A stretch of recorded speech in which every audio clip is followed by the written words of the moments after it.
Siglos antes de Martín Lutero, John Wycliffe ya debatía contra los mejores teólogos católicos y como el gran abogado que fue, John Wycliffe reconocía y exponía los sofismas de sus adversarios y los refutaba.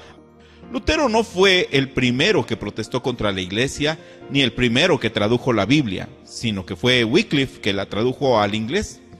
Es por eso que hacemos este video, para sacar de la ignorancia a esta legión de ignorantes que en los foros de debate afirman que los protestantes surgieron el 31 de octubre de 1517, cuando eso no fue así. Y qué interesante, ¿saben cuándo comenzó la Reforma Protestante? En el año 1517, por medio de Martín Lutero. Pero ¿saben en qué fecha fue? 31 de octubre. Siempre hubieron grupos de cristianos que no se sometieron a la autoridad del sumo pontífice romano. John Wycliffe nació en el pueblo de Hipswell, en Yorkshire, Inglaterra, alrededor del año de 1320, en el seno de una familia numerosa donde fue educado para ser sacerdote. Ejerciendo como tal en Lutterworth, Inglaterra, más tarde se le propuso estudiar teología en Oxford y ahí se convirtió pronto en un alumno destacado. En el año de 1361, Wycliffe ascendió al puesto de maestro del colegio de Balliol y años más tarde al puesto de doctor en teología en la Universidad de Oxford, donde él estudió. Su conocimiento de la ley inglesa y de la ley canónica le valió el puesto de abogado eclesiástico en la corte del rey de Inglaterra. Además, su carácter afable le ayudó a hacerse de amistades importantes como gobernantes e influyentes miembros de la nobleza de la época. Después de años de debate contra la Iglesia Católica por cuestiones doctrinales, se sienta para comenzar la obra que se convertiría en su legado para el mundo entero, la traducción de la Biblia del latín al inglés.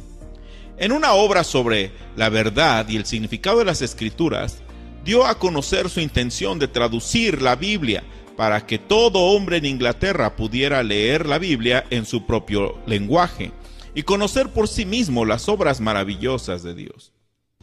El Evangelio solo es suficiente para gobernar las vidas de los cristianos en todas partes.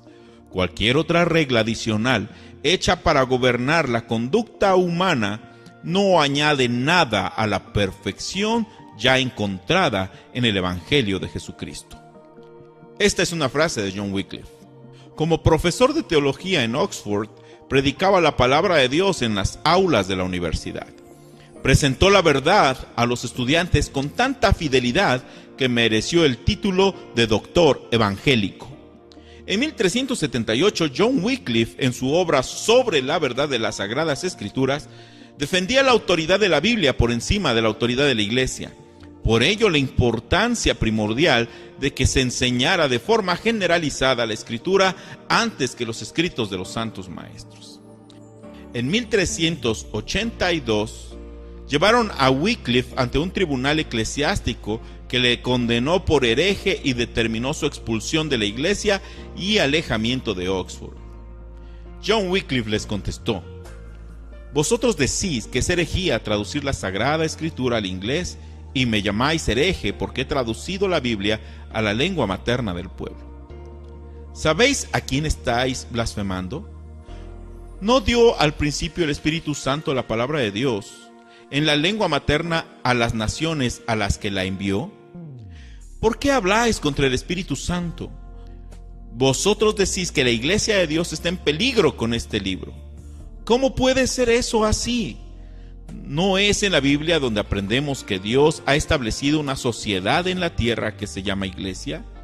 ¿No es en la Biblia donde conocemos quién es el constructor y soberano de la Iglesia y cuáles son sus leyes por las cuales se gobierna y los derechos y privilegios de sus miembros? Fuera de la Biblia, ¿qué autoridad tiene la Iglesia para demostrar todo eso?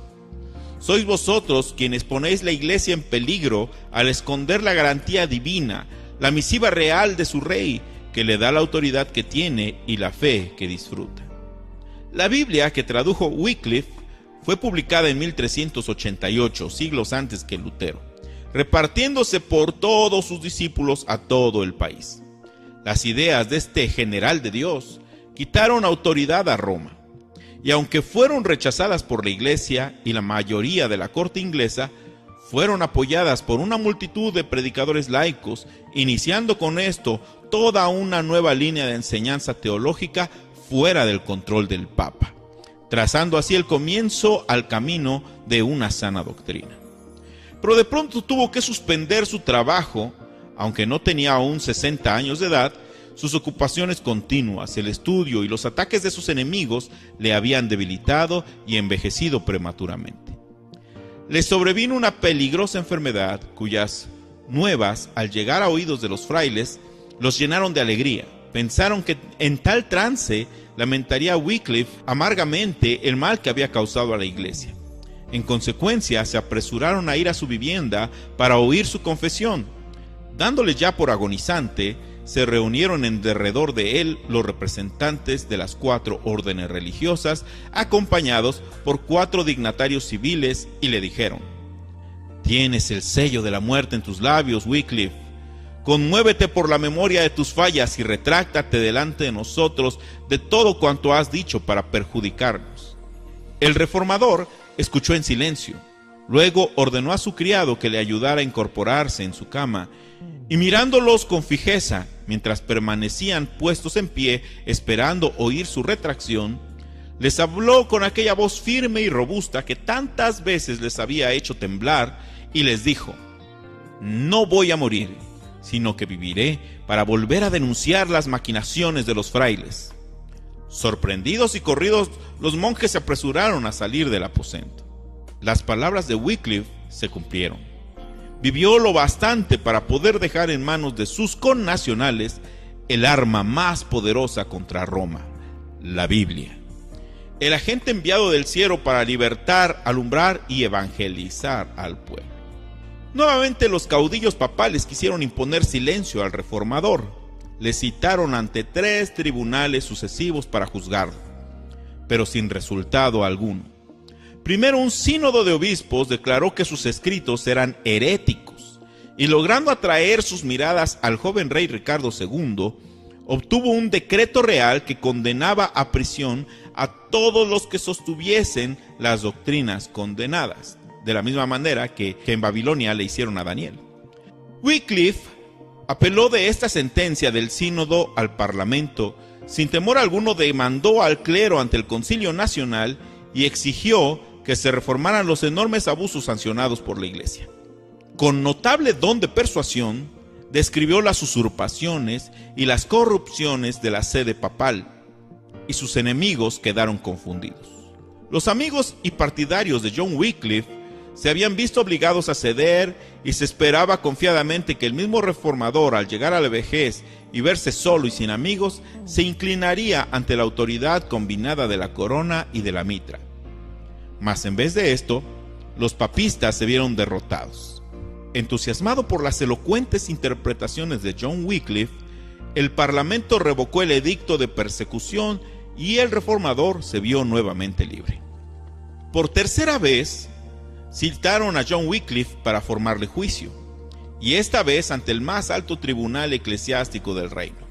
En esta Corte Suprema no podía haber favoritismo para la herejía.